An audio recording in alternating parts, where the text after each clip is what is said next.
आप सबको प्रभु यीशु के मधुर नाम से मेरा वंदन करता हूँ। आज का दिन प्रभु का वचन मनन करने के लिए जो अवसर प्रभु फिर हमें दिया है, इसके लिए मैं प्रभु का धन्यवाद करता हूँ। पिछले दिनों में प्रभु हम सबको संभाला, प्रभु का अनुग्रह से फिर एक एक दिन प्रभु का वचन से जो मनन करते हैं, ये हमारे जीवन में बड़ा आशीष का कारण होता है। आज मनन करने के लिए रोमियो की पत्री 1 का 16 आयत हम इधर पढ़ना चाहता हूँ। रोमियो की पत्री 1 का 16 आयत। क्योंकि मैं सुसमाचार से नहीं लज्जाता, इसलिए कि वह हर एक विश्वास करने वालों के लिए पहले तो यहूदी फिर यूनानी के लिए उद्धार के निमित्त परमेश्वर की सामर्थ्य है। ये वचन पढ़ने वक्त तो सुसमाचार जो है वो उद्धार के लिए परमेश्वर का सामर्थ्य ऐसे लिखा हुआ है, मतलब परमेश्वर का सामर्थ्य। तो हम इस वचन अच्छी तरह से समझना है। परमेश्वर का सामर्थ, उसी के लिए ग्रीक में डुनामिस ऐसा एक शब्द इस्तेमाल किया हुआ है। अंतर्निहित शक्ति, पुनरुत्पादन की शक्ति, और एक डायनामा जैसे कार्य करता है वैसे क्या करता है, सामर्थ प्रकट करता है, ऐसा इसी का मतलब है डुनामिस ऐसा शब्द का। ये परमेश्वर का सामर्थ, ईश्वर की शक्ति है। तो ये ईश्वर की शक्ति सुसमाचार के द्वारा जो प्रकट होता है, तो ये ईश्वर का शक्ति क्या क्या कार्य करते हैं, उसी के विषय में हम थोड़ा सा देखेंगे। आप लोग जब आपके पास बाइबल है, नहीं है तो बाद में फिर बार बार इसको सुनकर आप बाइबल से ये वचन पढ़कर देखना, ठीक है ना। समय का कमी के कारण मैं जो विषय है वो थोड़ा सा बताकर उसका रेफरेंस आपको दे देंगे। आप लोग क्या करें, बाद में इसको अच्छी तरह से पढ़े, तब क्या करेगा, किसी को अच्छी तरह से समझने के लिए मौका मिलेगा। ये परमेश्वर का सामर्थ्य, परमेश्वर का शक्ति, वो हमें क्या करता है, नया जन्म देने के लिए कार्य करता है। इस वचन में नया जन्म देने का शक्ति है, जो अविनाशी बीज से नहीं, नाशवान बीज से नहीं, अविनाशी बीज से हमें नए जन्म देता है करके पहला पत्रस 1 का 23 आयत में हमें पढ़ सकता है। पहला पत्रस 1 का 23 आयत में हम पढ़ सकते हैं। दूसरी बात है, उद्धार प्रदान के लिए ये शक्ति कार्य करता है। सुसमाचार हर एक विश्वासी के लिए क्या करता है, उद्धार के निमित्त परमेश्वर की सामर्थ्य है करके रोमियो की पत्री 1 का 16 में हमने पढ़ा है। और एफेसियों की पत्री 1 का 13 आयत में भी इसी के विषय में हमें देख सकते हैं। ये उद्धार प्रदान करने के लिए शक्तिशाली है ये परमेश्वर का वचन। और परमेश्वर का वचन के द्वारा क्या करता है, उसके इस वचन का शक्ति हम समझना है। तीसरी बात है, अनुग्रह उंडेलने के लिए इस वचन में शक्ति है। प्रेरितों का काम 20 अध्याय उसका 24 आयत अब पढ़े, तब हमें वहाँ इस बातों को देखने के लिए मिलता है। अनुग्रह उंडेलने के लिए इस वचन में शक्ति है।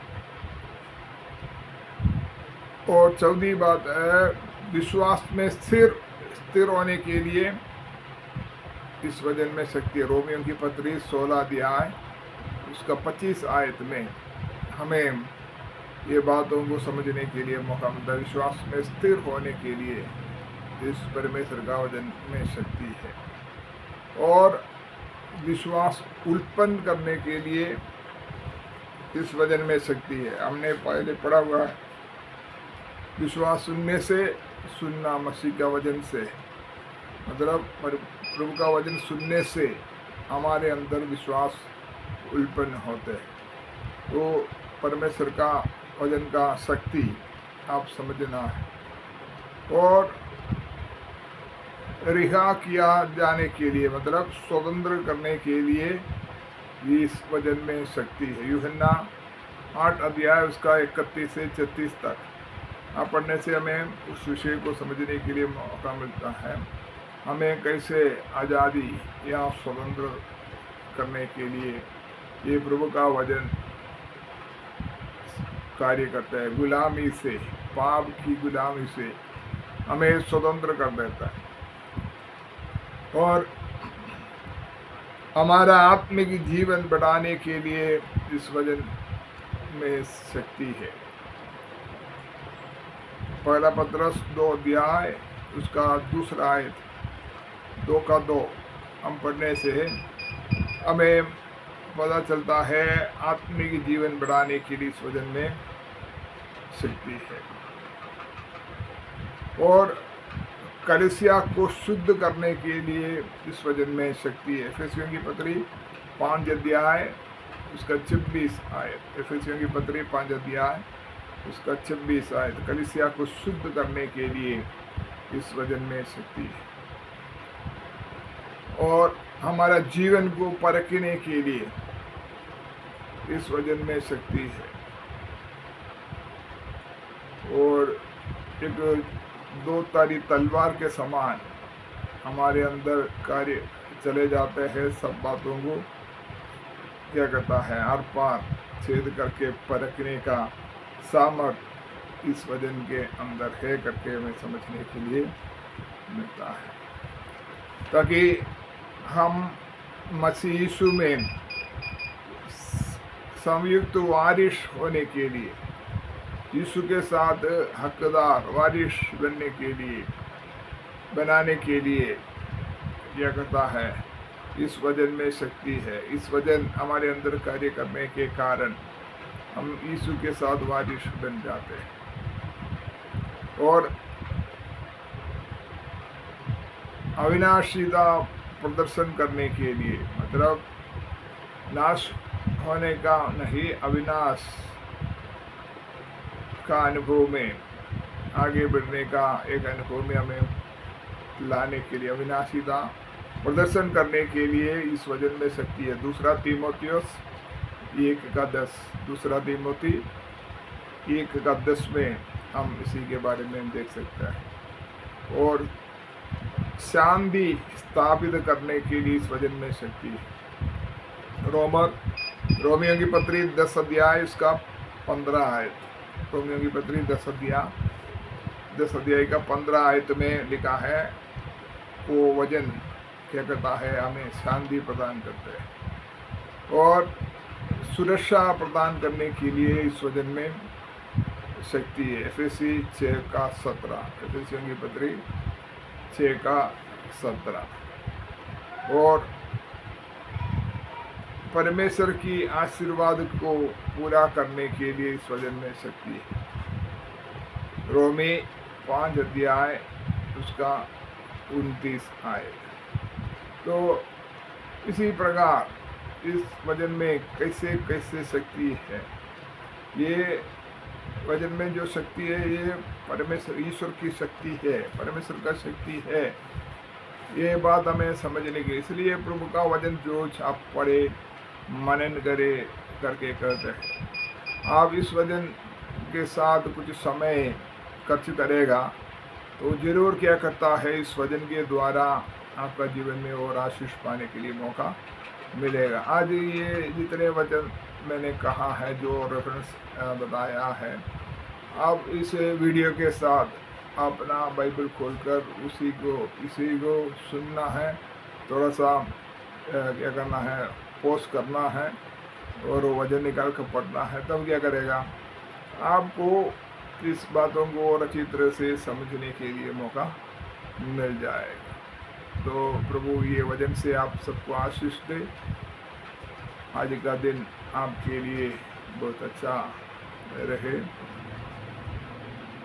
प्रभु का धन्यवाद। एक और बात मैं आपसे कहना चाहता हूँ, यदि आप ये वीडियो सुनते देखते हैं, अभी तक इसको सब्सक्राइब नहीं किया है तो ज़रूर क्या करें, इसको सब्सक्राइब करें।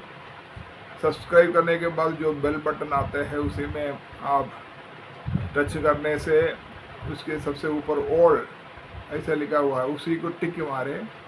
तब क्या करता है, जितने वीडियो मैसेज इस चैनल से आते हैं उसी को आपको ज़रूर मिल जाएगा।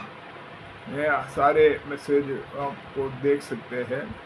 जब कभी आप चाहे आपको उसी को निकाल कर, जैसे आपको समय मिलते हैं, आप बार बार सुनने के लिए, पढ़ने के लिए, मनन करने के लिए वो आपके लिए कार्यकारी हो जाएगा। इसलिए आप ज़रूर सब्सक्राइब करें और बेल बटन में ऑल टिक मारें।